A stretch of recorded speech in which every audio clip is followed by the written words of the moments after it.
Добрага ранку.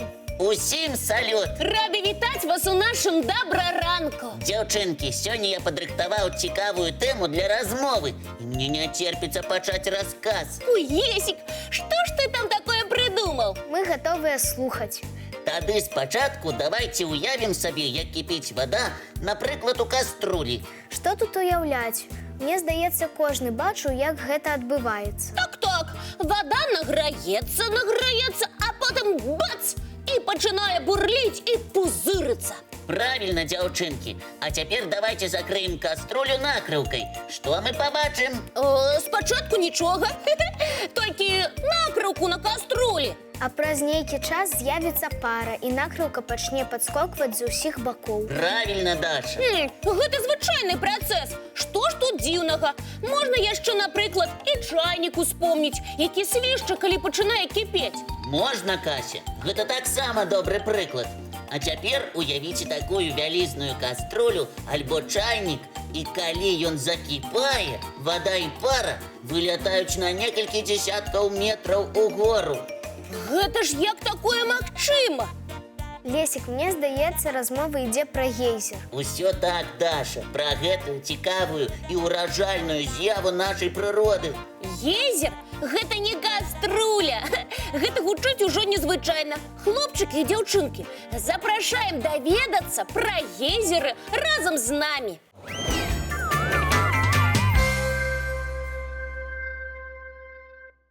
Гейзер – гэта сапраўдны прыродны фонтан, які можа выкідваць струмені вады і пары на вышыню шматпавярховага будынка.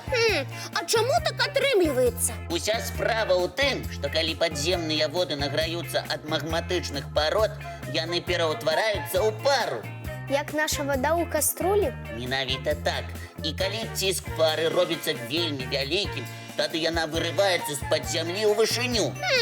Калі ўсё так проста, чаму ў нашай краіне няма гейзераў? Такая з'ява магчыма толькі ў такіх месцах нашай планеты, дзе магма падыходзіць блізка да паверхні зямлі. І дзе такія мясціны знаходзяцца, у якіх частках свету можна пабачыць гейзеры? Большая частка гейзераў знаходзіцца ў Ісландыі, ЗША, Новай Зеландыі і ў Расіі на Камчатцы. А якая найбольшая вышыня такіх фонтанаў? Самым моцным лічыцца гейзер Слуп. Вышыня яго выкідання можа дасягаць 50-60 метраў, а гэта амаль што 30-павярховы будынак. Мой фонтан! Здаецца, што пырскі ад яго ва ўсе бакі ляцяць. Так і ёсць. Таму, калі вам давядзецца паглядзець на гэты прыродны цуд, трэба быць вельмі асцярожнымі і не падыходзіць блізка. Гэта ўсё таму, што вада там надта гарачая? Не проста гарачая, а сапраўдны кіпень. А якія цікавыя факты пра гейзеры ёсць яшчэ? Напрыклад, гейзерам даюць імёны. Гэта якія? Напрыклад, гейзер Слуп, пра які я вам расказваў, атрымаў сваё імя таму, што вада і пара, быццам вялізны слуп, ляціць у вышыню. Такім чынам, кожны гейзер можа быць слупам. Можа, але ёсць яшчэ. Напрыклад, гейзер Параход. Так, Лесік, а назву ён атрымаў таму, што падчас выкідання вады і пары гучыць быццам параходная труба? Усё так, Даша. Слухайце, а я придумала, як можна самастойна зрабіць невялічкі гейзер. Гэта як, Кася? Вельмі проста. Дастаткова патрэсці бутэльку з газіраванай вадой, а потым адкрыць яе. Сапраўды, Кася, працэс падобны, толькі вада не гарачая. І як бы мы назвалі такі гейзер? Пырскалка-шыпучка. Сапраўды. Толькі рабіце такі гейзер лепш дазволу бацькоў. Каб такі гейзер не замачыў усё ў пакоі. Ну а зараз запрашаю ўсіх на мульціпаказ.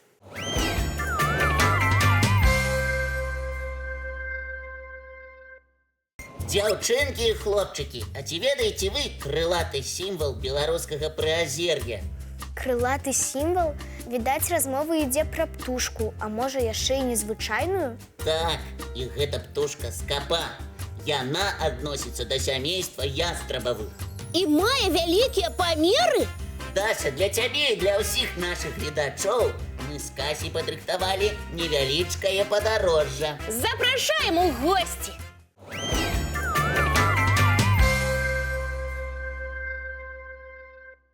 Скапа – гэта драпежная птушка. У прыродзе яна выдатны рыбалоў, таму што асноўны рацыён яе харчавання – гэта рыба. Менавіта таму скапа выбірае для жыхарства мясціны каля рэк і азёр. У Беларусі сустрэць яе можна на поўначы краіны. Селіцца скапа ў самых глухіх мясцінах Віцебшчыны. Часцей за ўсё на мохавых балотах. Яна будуе свае вялізныя гнёзды толькі на вяршынях дрэў, звычайна на соснах. Памеры скапы уражваюць. Даўжыня тулава можа дасягаць 50 сантыметраў, а размах яе крылаў больш за 1,5 метра. Падчас палявання скапа можа развіваць вялікую хуткасць, каля 160 км ў гадзіну. А калі яна кідаецца ў ваду за рыбы, тады і яшчэ больш. Скапа мае дужыя лапы з вострымі кіпцюрамі і можа падымаць вагу каля паловы ўласнай масы. Апярэнне скапы незвычайнае. Яно мае здольнасць не намакаць падчас ныркоў у ваду за рыбай. У дзікай прыродзе скапа жыве каля 10 гадоў, аднак у няволі птушкі могуць дасягаць і 30-гадовага ўзросту. Гнёзды гэтых птушак сапраўды вялізныя. Дыяметр іх больш за метр. За сезон у скапы з'яўляюцца 3-4 птушаняты. Даглядаюць малых і мама, і тата. Каля 2 месяцаў яны грэюць і кормяць сваіх дзетак. Скапа вельмі прывязана да свайго дому. Вядомы гісторыі, калі гэтыя птушкі з году ў год гняздзіліся ў адным і тым жа месцы. Сучасныя арнітолагі Віцебшчыны займаюцца прыцягненнем скапы ў наш край, для чаго будуюць штучныя гнёзды на высокіх дрэвах. І многія гнёзды засяляюць гэтыя птушкі. А гэта вельмі добра, бо скапа жыве толькі там, дзе чыстае паветра і хапае харчавання.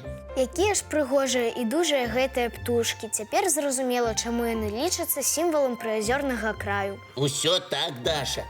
І вельмі прыемна, што яны прылятаюць да нас. Ну, а зараз я прапаную мультыплікацыйнае падарожжа. Хлопчыкі і дзяўчынкі, запрашаем.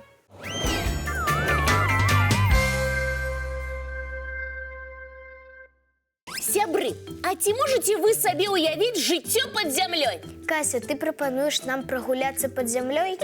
Я пытаюся, ці змаглі б вы не проста прагуляцца, а жыць пад зямлёй? Напрыклад, краты. Увесь час жывуць пад зямлёй і добра сябе адчуваюць.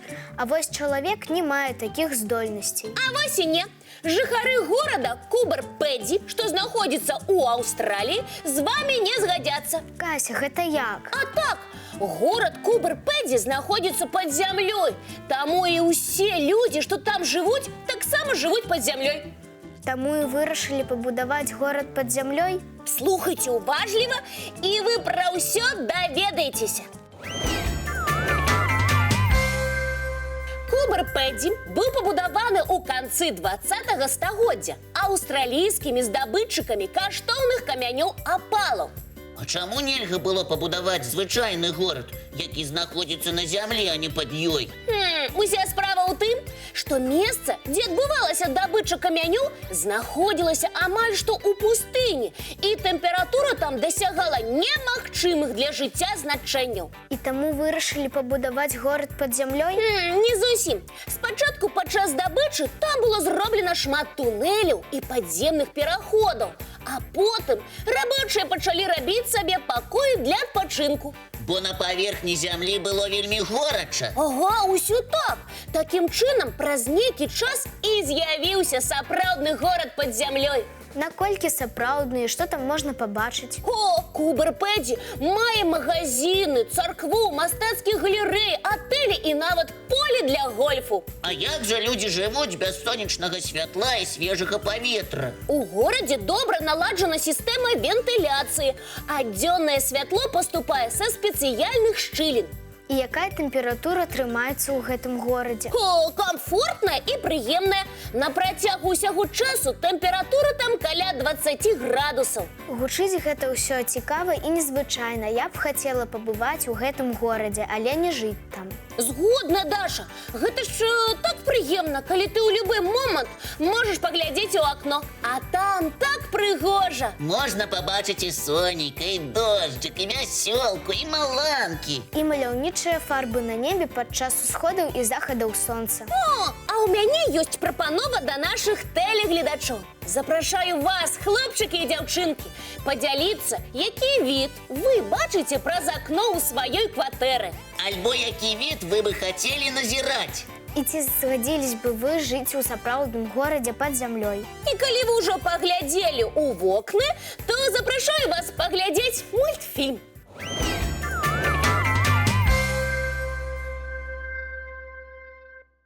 Хлопчыкі і дзяўчынкі, наш ранішні эфір падыходзіць да завяршэння. Таму надышоў час развітвацца. Добрага вам настрою і цікавага дня. А мы, як заўсёды, сустрэнемся з вамі зранку У нашым